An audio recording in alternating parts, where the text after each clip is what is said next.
Indian bike മാനുഫാക്ചേഴ്സിൽ ഏറ്റവും വലിയ classic legends ആണ് എൻഫീൽഡ് എന്ന് പറയുന്നത്. അത് ആർക്കും സംശയമില്ലാത്ത കേസാണ്. സോ ഇന്ത്യൻ മാർക്കറ്റിലെ ഓട്ടോമൊബൈൽ മാർക്കറ്റിൽ ഏറ്റവും വലിയൊരു പങ്ക് വഹിക്കുന്നതും എൻഫീൽഡ് തന്നെയാണ്. ആ ഒരു മാർക്കറ്റ് ഷെയർ പിടിച്ചു പറ്റാൻ വേണ്ടിയിട്ടാണ് ട്രയംഫ് തങ്ങളുടെ രണ്ട് മോഡൽസ് സ്ക്രാംബ്ലറിനെ സ്പീഡിനെ ലോഞ്ച് ചെയ്തിട്ടുള്ളത്. ക്വാളിറ്റി കൊണ്ട് ട്രയംഫ് ഞെട്ടിച്ചെങ്കിലും പുതിയ പുതിയ വണ്ടികളുണ്ട് എൻഫീൽഡ് പിന്നെ കടന്നിറങ്ങുകയാണ്.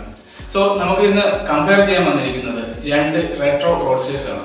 സോ നമുക്ക് ആ വണ്ടികളിലേക്ക് പോകാം. ഇന്ന് നമുക്ക് കമ്പയർ ചെയ്യുന്ന വണ്ടികൾ സ്പീഡ് 400ഉം ഗർല 450. കേരള ലൈഫിന്റെ auto rovers with auto sapiens എന്ന പുതിയൊരു സെഗ്മെന്റിലേക്ക് എല്ലാവർക്കും സ്വാഗതം. Welcome to Kerala life.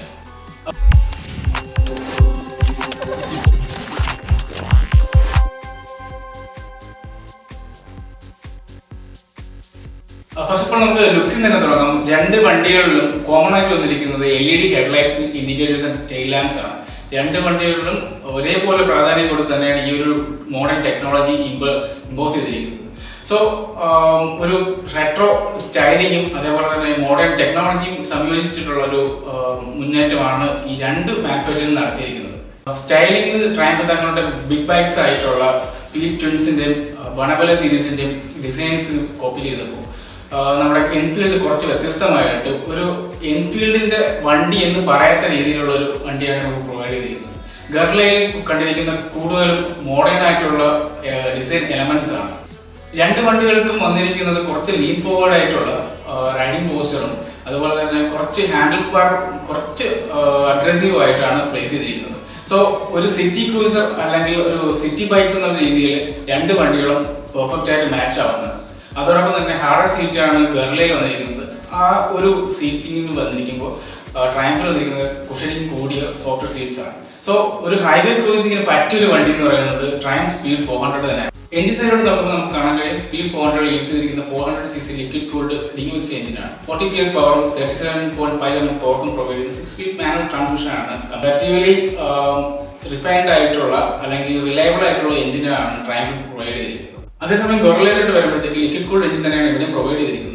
എൻഫീൽഡിന്റെ സൈഡിൽ ലിക്വിഡ് കൂൾഡ് എഞ്ചിൻ അത്ര കോമൺ ആയിട്ടുള്ള കാര്യമല്ല. ഒരു 40 PS പവറും 40 mm ടോർക്കും പ്രൊവൈഡ് ചെയ്യുന്നത്. പെർഫോമൻസ് വെച്ച് നോക്കിയാൽ ഗൊറില്ല എന്ന് പറയുന്നത് KTM ബൈക്സ് ഒരു സാമ്യമുള്ള പെർഫോമൻസ് രീതിയാണ് കാണിച്ചിരിക്കുന്നത്. കുറച്ച് ഹൈ ആയിട്ടുള്ള റെബിലാണ് പവർ ഡെലിവറി അല്ലെങ്കിൽ ടോർക്ക് ഡെലിവറി നമുക്ക് കാണുന്നത്. സോ ലോ ആൻഡ് ടോർക്ക് ഗർലയിൽ മിസ്സിംഗ് ആയിട്ട് ഫീൽ ചെയ്യുന്നുണ്ട്. അതേപോലെ തന്നെ വൈബ്രേഷൻ എൻഫീൽഡിന്റെ തനതായ വൈബ്രേഷൻ ഇതിനകത്തും കൊടുത്തിട്ടുണ്ട്. അത് കൊടുത്തല്ല, എടുത്തതാണ്. ആക്ച്വലി സ്പീഡ് ആ ഒരു കാര്യത്തിൽ വളരെ മുന്നിട്ട് നിൽക്കുകയാണ്. ഹൈലി റിഫൈൻഡ് ആൻഡ് റിലയബിൾ ആയിട്ടുള്ള എഞ്ചിനാണ് ട്രയംഫിന്റെ സൈഡിൽ വന്നിരിക്കുന്നത്. വൈബ്രേഷന്റെ ഒരു തരി പോലും നമുക്കൊരു 150 120 വരെ കാണാൻ കഴിയത്തില്ല. നമുക്കിപ്പോൾ ട്രയംഫിന്റെ വേറെ പ്ലസ് പോയിന്റ് എന്ന് പറയുന്നത് 40 km സ്പീഡിൽ 6th ഗിയറിൽ നമുക്ക് പോകാൻ പറ്റും. അതേ സ്പീഡിൽ തന്നെ അവിടെ നിന്ന് തന്നെ നമുക്ക് പുഷ് ചെയ്ത് 120 വരെ എത്തിക്കാൻ പറ്റും. അത്രയ്ക്ക് സ്മൂത്ത് ആൻഡ് റിലയബിൾ ആയിട്ടുള്ള എഞ്ചിനാണ് സ്പീഡിൽ കൊടുത്തിരിക്കുന്നത്. എഞ്ചിൻ റിലയബിലിറ്റിയുടെ കാര്യമാണെങ്കിലും റിപ്പയർമെന്റിന്റെ കാര്യത്തിലാണെങ്കിലും സ്പീഡാണ് മുന്നിട്ട് നിൽക്കുന്നത്.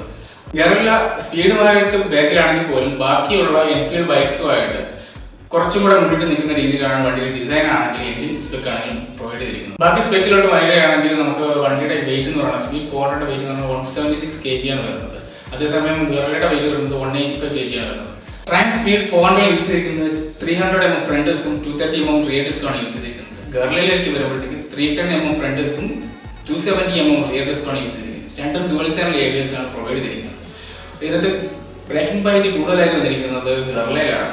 അതുപോലെ തന്നെ ഒട്ടും മോശമില്ലാത്ത രീതിയിലാണ് സ്പീഡ് 400 ബ്രേക്കിംഗ് പ്രൊവൈഡ് ചെയ്തിരിക്കുന്നത്.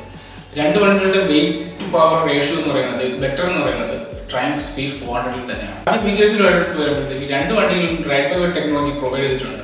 സെൻസേഴ്സ് ആണ് സ്പീഡ് കൺട്രോൾ ചെയ്യുന്നത്. അതേപോലെ തന്നെ ഇതിനകത്ത് traction control triumph speed 400 traction control provide ചെയ്തിട്ടുണ്ട്. എന്നാൽ നമുക്ക് ഗറില്ലയിൽ അതിന്റെ ആപ്ഷൻസ് കാണാൻ പറ്റുന്നതാണ്. ഇത്രയും പവർഫുൾ ആയിട്ടുള്ള ഒരു വണ്ടിക്ക് ഒരു ട്രാക്ഷൻ കൺട്രോളിന്റെ ആവശ്യകത നമുക്ക് എല്ലാവർക്കും മനസ്സിലാകുന്നതാണ്. സോ അതൊരു പോരായ്മയായി തന്നെ ഗർലയിൽ നിൽക്കുന്നുണ്ട്. ആഫ്റ്റർ ദ സെയിൽ സർവീസും മറ്റു കാര്യങ്ങളും വരുമ്പോൾ നമുക്ക് ബെറ്റർ ആയിട്ട് തോന്നിയിട്ടുള്ള ട്രയംഫിന്റെ തന്നെയാണ്. സർവീസ് സെന്റേഴ്സിന്റെ അവൈലബിലിറ്റി എൻഫീൽഡിന് കൂടുതലാണെങ്കിലും ബെറ്റർ ആയിട്ടുള്ള സർവീസ് ഇന്റർവെല്ലും അതേപോലെ തന്നെ സർവീസ് ഫെസിലിറ്റി പ്രൊവൈഡ് ചെയ്യുന്നത് ട്രയംഫ് തന്നെയാണ്. ഇപ്പോൾ അവൈലബിൾ ആയിട്ടുള്ള മോഡേൺ ക്ലാസിക് സെഗ്മെന്റിൽ ഈ രണ്ട് വണ്ടികൾ എടുത്ത് വെച്ച് നോക്കുകയാണെങ്കിൽ ബെറ്റർ ആയിട്ടുള്ള ഓപ്ഷൻ എന്ന് പറയുന്നത് ട്രയംഫ് സ്പീഡ് 400 തന്നെയാണ്. കാരണം മറ്റൊന്നുമല്ല, ഒരു സിറ്റി ബൈക്ക് എന്ന നിലയിൽ, ഒരു ഹൈവേ ക്രൂസർ എന്ന നിലയിൽ, ഒരു ഫൺ ടു റൈഡ് ബൈക്ക് എന്ന് പറയുന്ന നിലയിൽ, വാല്യൂ ഫോർ മണി എന്ന നിലയിൽ നമുക്ക് സ്പീഡ് 400 പുഷ് ചെയ്യാവുന്നതാണ്. എന്തായാലും അടുത്തൊരു വീഡിയോയിൽ കാണുന്നവരെ ഗുഡ് ബൈ. കൂടുതൽ വാർത്തകൾക്കും വിശേഷങ്ങൾക്കുമായി Kerala life YouTube channel subscribe ചെയ്യൂ.